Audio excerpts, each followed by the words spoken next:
Just knowing in the back of my head that that plastic cage, if I went into a zombie apocalypse, would be the first thing that failed on me, I had to get a titanium one. So, bang, Neeves Knives. I'm Jared, and today I'm talking about a topic that I actually heard Metal Complex talking about, and it's about why we love overbuilt knives. Now, first off, I just want to say congratulations to Metal Complex for getting his channel back monetized. I love that for him. That's awesome. Congratulations. Now, the other day, Metal Complex popped up in one of my lives, and I'll admit it, guys, I wasn't ready for him. I wasn't ready. But I guarantee you the next time he shows up in my live, I'll be ready for him. Gym routine sucks. Hey, baby, what are you doing? Getting ready for Metal Complex. For what? Came into our live the other day, and I wasn't ready. I wasn't ready. Oh. I'm gonna roast his ass. All right, sweetie. I'm roasting him like a charred hot dog. I will be ready.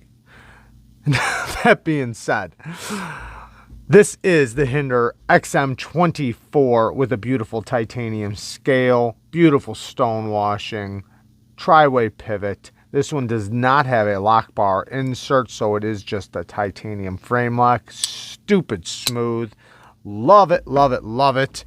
Next, we're going to pull up, let's pull up the Demco 8020. Very robust knife. Since we're talking about overbuilt, robust knives. Next, we have another Demco, the Demco Custom 8015. Great, great knife. And we'll pull out, oh, I got this one in for sharpening. This is the Strider AR. And the AR 7.5, the smoothest Strider 7.5 that I've ever felt in my life. It is crazy smooth. And we're going to pull out more knives. We'll just leave these up for 1 second, then we'll swap them out here in a second. But very, very overbuilt knives. Why do we love them so much? What's our thing, and what's my say on it? You know, like, because I kind of wanted to add a little something and just give my point of view to it. So, yes, we love overbuilt knives, you know, or at least a lot of us. We love the thought of a knife being able to survive anything you throw at it. Nothing can break it. Nothing can take it down. It's just so strong. And most people would argue and say, just get a fixed blade, man. Just get a fixed blade. That's all you need. If you're going to treat your knife like that, just get a fixed blade. And yeah, you know, yeah, they're right. You should just use a fixed blade. But don't we love the thought of knowing that our folders are tougher than most people's fixed blades? That our folder would last longer and take more damage and more abuse than a lot of people's fixed blades. I mean, you just love the thought of knowing that, oh, that thing can hold 1,000 pounds on the spine of it. You could hang 1,000 pounds on the spine of it. You could hang a 1,000-pound car off the spine of this thing, and it would just laugh at it, right? We love that. Now, in order to get that, the lock has to be able to hold that much weight, right? Now, most times when they do the testings on these knives, the one thing that fails usually isn't the lock. When we're talking about overbuilt robust locks like the Shark lock on the 8020, it's the blade that snaps. That's usually the weak point. So in order to make this work well with this lock and be that strong, it has to be thick. It has to be thick and robust, the blade. Now, for a cutting tool, that backfires for us, because yeah, will it pry good? Absolutely. Will it chop good? Absolutely. Can you hang off the spine of it? Yeah. But can you cut with it? Not really. I mean, you can. I'm not saying you can't cut. Obviously you can cut, you know, put an edge on it, it can cut, but it does make it to where it's not going to perform as good as some cutting tools, which, you know, let's be real. I mean, it's kind of crazy grabbing a knife that you know, say a $650 knife that You could hang a car off the spine and you're cutting bags of chips with it, right? Or you're cutting, your mail with it. It does get a bit obnoxious and a bit crazy.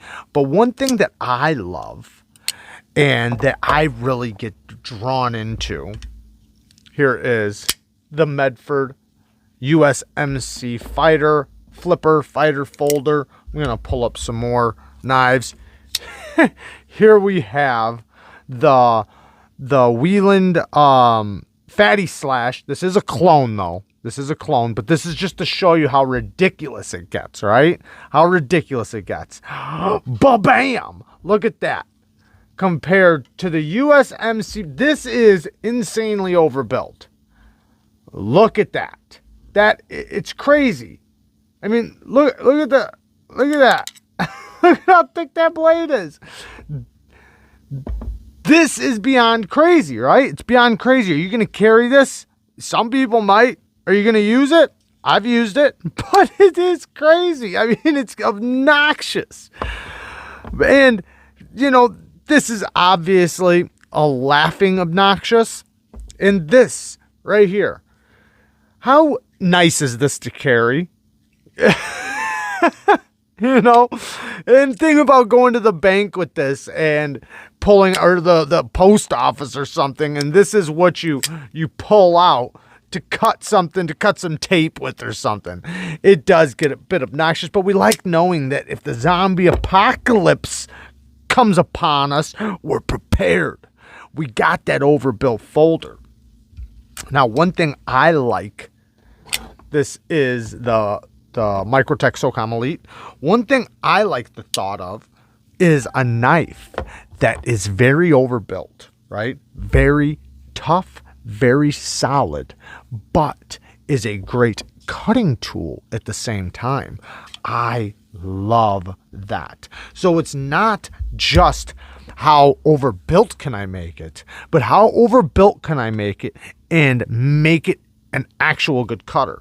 Like if I look at this, and I watched Demko do this, Andrew Demko, put a hollow grind on one of these. Man, that thing looked so sweet. Now, is it going to take away from the strength of this knife? Yes, it will.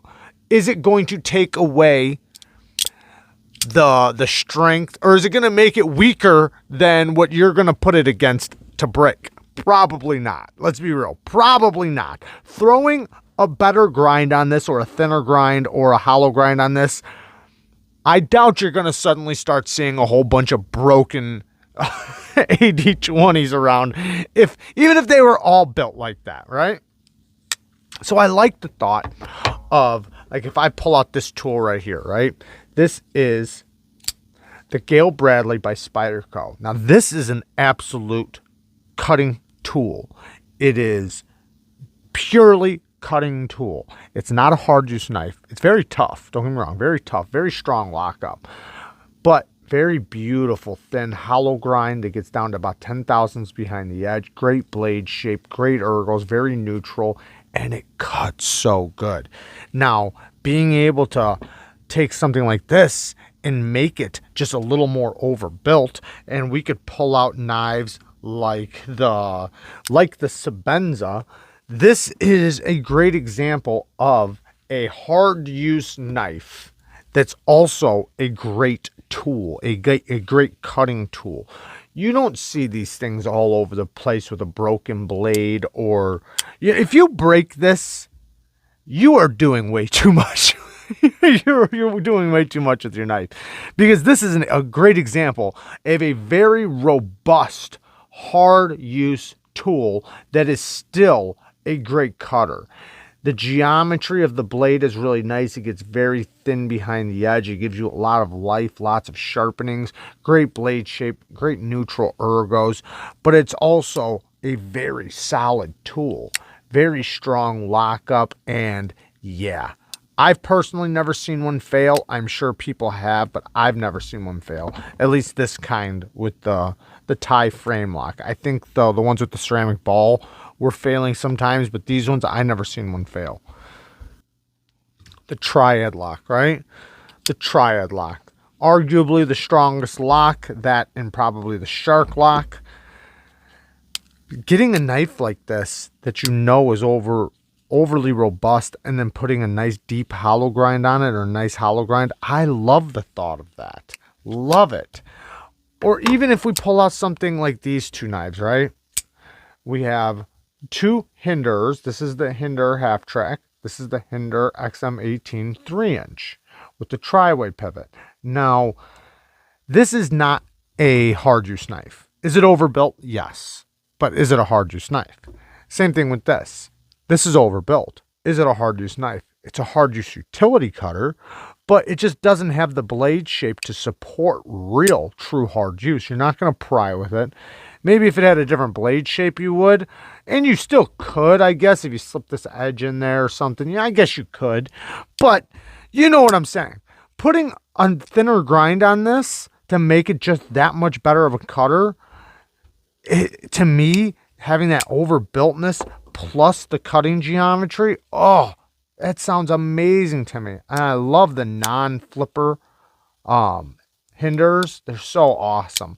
This thing gives you great ergos. It is a little 3-inch blade, so you're not going to do too much hard use with this thing. So having a nice thin hollow grind on this, oh, yeah, I love it.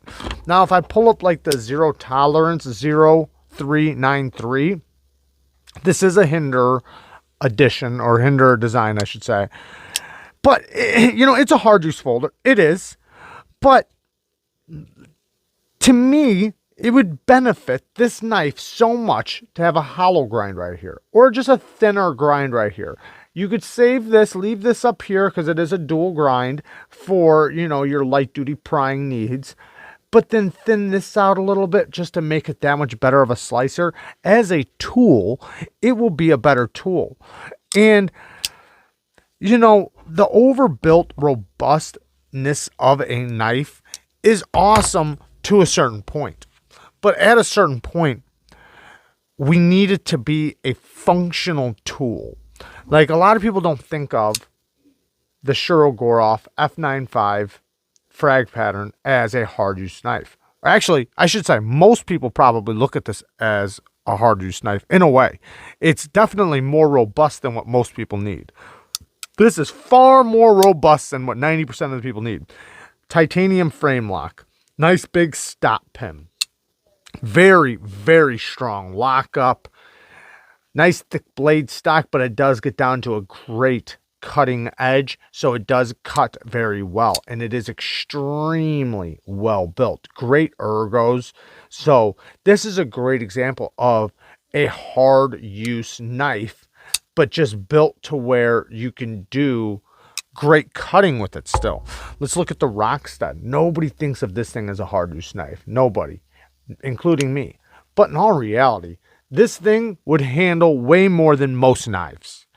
It is so tough. One, the lockup is so strong on it. You can't flex anything out of this thing. It is so solid. It's ridiculously solid. The ergos are fantastic. It is a thick blade stock, so it is pretty thick.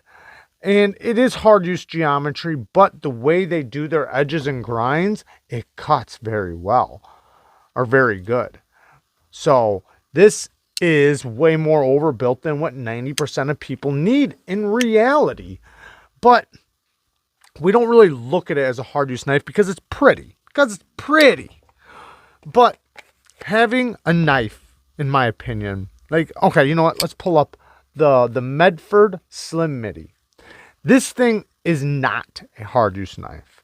Looking at the lock face geometry and everything, this thing would fail pretty quickly under pressure, which is okay. It's not trying to be a hard use knife. It is a great EDC knife. It cuts very well. It's got a nice thin blade stock, thin behind the edge, great action. Just a fantastic knife, but it's not a hard use knife, even though it's from a hard use knife company. Now this knife, the Wee Malice, this to me is a great example of a robust hard use knife that's also a great cutting tool. Great geometry. It does get nice and thin behind the edge for a hard use knife. Nice full titanium backspacer, amazing ergos, and the action is also amazing. But it is a thick, robust, solid knife. The scales aren't even milled. This is full titanium scales. So this is a very solid knife. I kind of compare this thing to like the 0562, the ZT 0562. That's basically what I compare it to. And I love it. I love a knife like this. Now, I could pull out the Tucson TS 195 that is an integral with the frag pattern. Very, very overbuilt. I mean, this thing is so solid. You can't flex anything out of this. And you have 100 ways of deployment, which is hilarious. But great knife. But it's a utility cutter. It really doesn't need to be this solid, but I love that it is. I love that I can't flex this thing for the life of me, and it's that tough. I love that. And the lockup is super strong. I mean, it is very, very strong. I've tested it and tried to, flex it or try to get blade play or anything out of it. I can't. But my point is for me personally, loving robust knives the way I do, and I appreciate the level of precision and build quality we can get out of some of these knives. What I really love on top of it is a great functional overbuilt tool. I've used this knife a lot. It cuts great. It does cut. However, sharpening it will not do this thing any justice. And, well, not with this one. Where is it? The AD15. I need to sharpen this thing now. Look at this chip. It's got a chip in the blade. Pretty significant, too. Well, I need to sharpen it. So now sharpening it, this thing's going to get a lot thicker, right? Or not a lot, but it's going to get thicker behind the edge. So sharpening this thing, it's only going to make it worse and worse. I personally love to see something ridiculously strong, but also that has good geometry. Geometry to where it's still solid. Like some of the Striders, they have some Striders that get down to 10 to 15 thousandths behind the edge, and they're still considered hard use knives. And you don't see those things all over the place with broken blades or anything. I had one of these in one time, a custom SOCOM Elite Microtech, and it had a deep, one of the thinnest hollows I've ever felt. It was so thin behind the edge. Now I know that was a custom, but still an extremely solid, badass knife. Now this, I think of this as a tactical knife. Every time I think of tactical, I think of the SOCOM Elite or a Bob Terzola knife. And I love the way it is, but man, I'd love to see a hollow grind in there, maybe a flat grind up here, hollow grind here. Woo! That thing would just make it more better, or a lot better to me, in my opinion. I would love to see that. I personally do think it starts getting a little bit much when you take something that could have a very strong blade, great performance, and take away its ability to be a good cutter for strength when it's still a knife. It should still cut good, but I still love it. I love the thought of the overbuiltness. It's just, I also like the thought of being a great cutter and being useful. Because I've used knives, guys, out in the field, hard use, that, and this is just me being honest, sucked. Literally, I could have done better work with a light duty blade, a light duty knife like this, than with the hard use knife. Why?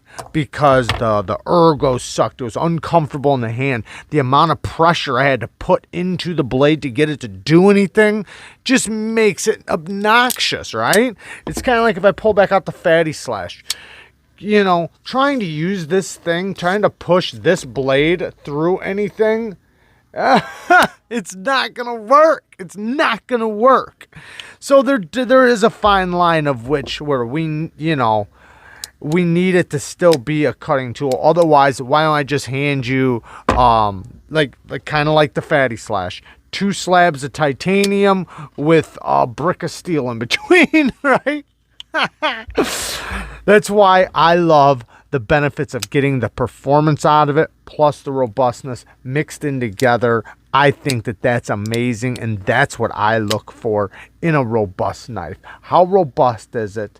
How, you know, how great of a grind does it have versus how strong the lock is? Now this is this is the Spyderco Shaman with some new scales. Now the Mannix, the Spyderco Mannix. I had this knife and it came with a plastic cage, right? It came with stock. And the plastic cage I found out was a failing point. Not a failing point, but it was a weak point. You know, under pressure, the plastic cage was the first thing that would break. So what did I have to do? I had to get a titanium cage. Why? Was I ever going to break that plastic cage? Probably not. No, probably not. But just knowing in the back of my head that that plastic cage, if I went into a zombie apocalypse, would be the first thing that failed on me, I had to get a titanium one. So now, guess what? It's a lot stronger. So now I'm ready, right? Now I'm ready.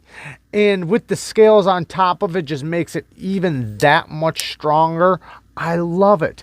But the blade is still nice and slicey, a great cutting tool, even though my handle and lock is so robust.